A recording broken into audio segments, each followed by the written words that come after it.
Tardes, una vez más. Hoy ya decidí que voy a suprimir los términos sánscritos y en pali y todo eso para ver si fluimos mejor más que ayer, para no complicar mucho la cosa. Y vamos a hablar entonces de las cuatro nobles verdades. Vamos a hablar de eso que era el tema de la enseñanza básica del Buda Shakyamuni. Hay muchas escuelas, hay muchas corrientes, pero definitivamente todas las enseñanzas del Buda están fundamentadas en estas cuatro nobles verdades. Se dice que si la escuela no está fundamentada en estas cuatro nobles verdades, entonces no es budismo. Y esa es la esencia de la práctica y de la comprensión del budismo como tal. Entonces, son cuatro.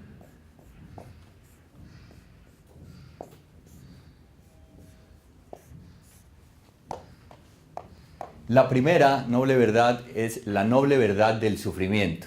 Entonces yo decía ayer que muchas personas dicen que el budismo es una filosofía del pesimismo, porque dice que toda la vida es sufrimiento.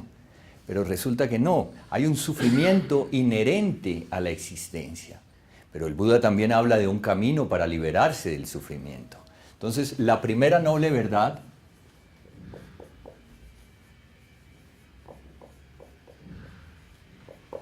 nos dice que hay tres tipos de sufrimiento, ¿cierto? El sufrimiento ordinario, el sufrimiento que viene de la vejez, la enfermedad, la muerte, el sufrimiento que viene de las condiciones de la vida, el nacimiento puede ser una experiencia de sufrimiento. Entonces es un sufrimiento ordinario que viene incluso de las sensaciones dolorosas. A veces uno pasa por episodios dolorosos y puede convertirse en sufrimiento. Entonces está el sufrimiento ordinario,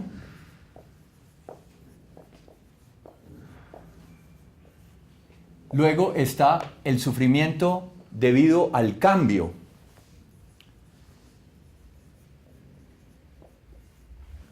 Entonces veíamos también que muchas veces uno quiere obtener algo y una vez que lo obtiene no era lo que quería. Mucho esfuerzo para conseguir eso que quería, o el iPhone 5 y resulta que cuando finalmente lo pudo comprar entonces salió el 6 y ya el 5 no es tan bueno.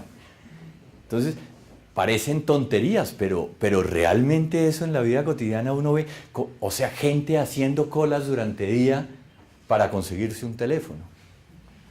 Y no, eso sí no es una caricatura, eso es realidad, ¿cierto? Y resulta que justo el día pasó, ustedes no sé si recuerdan las noticias, el famoso lanzamiento del iPhone 6, ¿cierto? Y entrevistan a la persona, al primero que compró el iPhone 6 y cuando lo está mostrando se le cae al piso y se le rompe, después de días de hacer cola para comprarse el objeto. Entonces el cambio es una condición natural de la vida, ¿sí? Lo que nos gustaba ayer, hoy ya no nos gusta necesariamente, ¿cierto?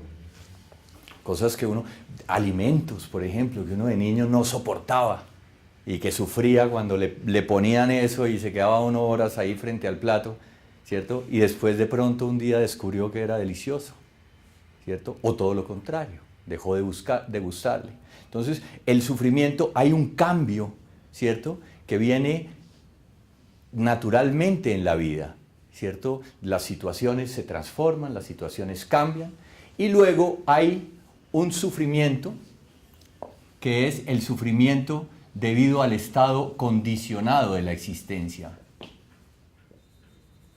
¿Está clara mi letra o? Sí. Más o menos. El estado condicionado de la existencia. Entonces, el estado condicionado de la existencia nos dice que el ego, lo que nosotros consideramos nuestra entidad, nuestra individualidad, no es algo sólido, algo que no se transforma, ¿cierto? Ayer en la charla yo decía eso, uno no es el mismo, ni siquiera de ayer un día más viejo. Hay partes en nosotros que han cambiado, procesos que han cambiado. Uno no es el mismo de la foto cuando tenía 5 años, cuando llegó con el pantalón cortico al colegio, que lo llevaron el primer día, le tomaron la foto ahí con la lágrima en el ojo, cuando lo iban a dejar abandonado. ¿Qué queda de ese personaje? Hay un cambio continuo, ¿cierto? Por otro lado, la impermanencia, la existencia es impermanente. Todo lo que nace muere. La biología misma, ¿cierto? En el momento en que un ser humano nace, ya están dadas las condiciones para su propia muerte. La vida tiene un proceso natural cuando se llega al límite de sus posibilidades, donde está toda la potencia de la vida al máximo, ¿cierto? Cuando es el momento culmen para procrear, para transmitir esa semilla a las generaciones que vienen, después de eso empieza un descenso progresivo e inevitable. Entonces, la impermanencia, ¿cierto? Resistirnos al cambio. Lo que decía yo ayer también sobre el negocio de los cirujanos plásticos, ¿cierto? Nos resistimos a transformarnos, nos resistimos a cambiar. Entonces, sufrimos. Y hay otra cuestión, y es que nosotros existimos, claro, como no somos una entidad fija y estable, y estamos en permanente transformación, entonces, ¿qué somos? ¿Cierto? Porque de todos modos nosotros podemos interactuar como individuos, podemos existir como seres separados, o si no yo no podría hablar y ustedes no podrían escucharme. Entonces, el budismo dice que el ser humano es un conjunto de causas, ¿cierto? Y condiciones que se dan de manera simultánea para que pueda existir. Y entonces habla de 5 agregados, o son los componentes psicofísicos del ser humano, de la existencia, ¿cierto? Entonces son el cuerpo,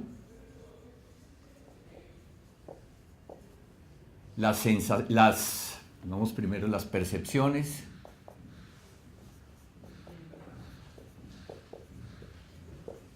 las sensaciones,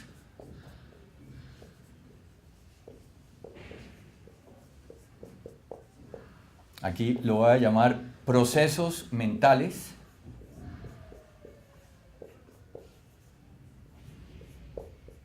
y la conciencia.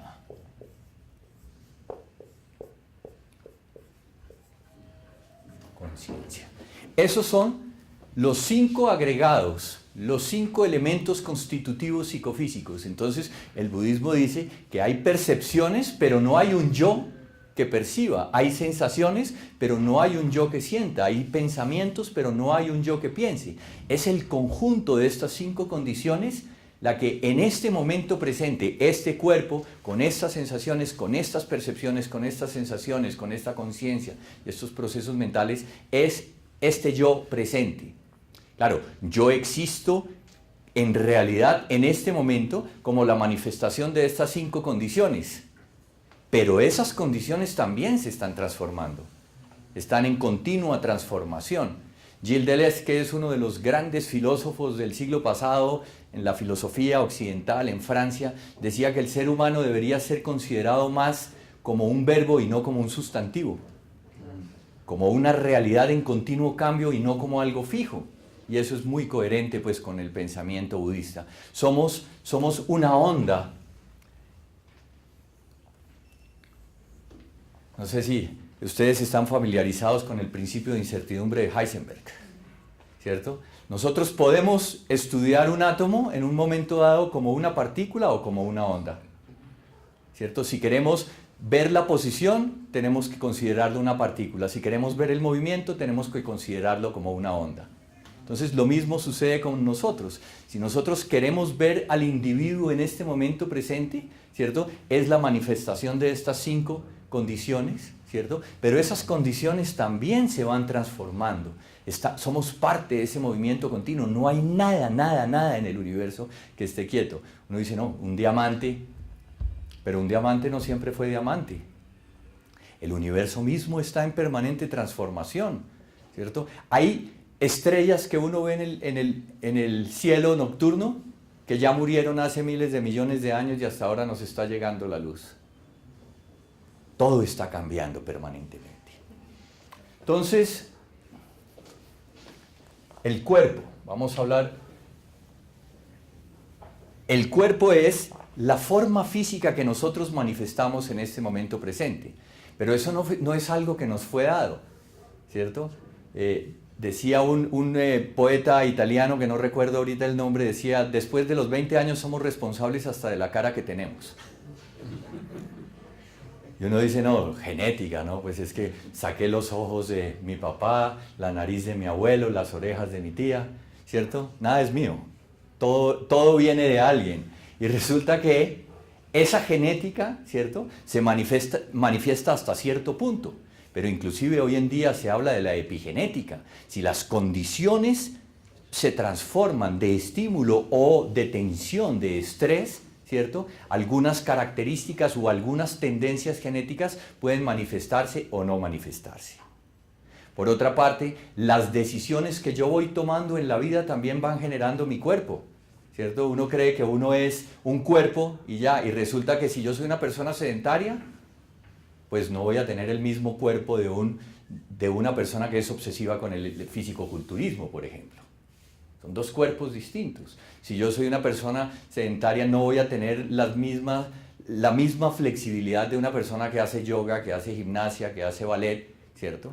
Entonces voy a crear mi cuerpo a partir de las decisiones que tomo también. Si tengo ciertas preferencias de alimentos, pues mi cuerpo se va transformando de una manera distinta. Entonces, el cuerpo es algo que se va transformando y sobre todo se va transformando por nuestras propias decisiones. Algunas personas se resisten al cambio del cuerpo y quieren pues, recurrir a la cirugía plástica para que los llenen de botox y de silicona y muchos quedan como unos muñecos de caucho, pero nunca se puede mantener esa autoimagen a la cual uno se apega, ¿cierto? Pero el cuerpo hay que entenderlo como una dinámica también, como algo que nosotros estamos construyendo permanentemente y estamos transformando.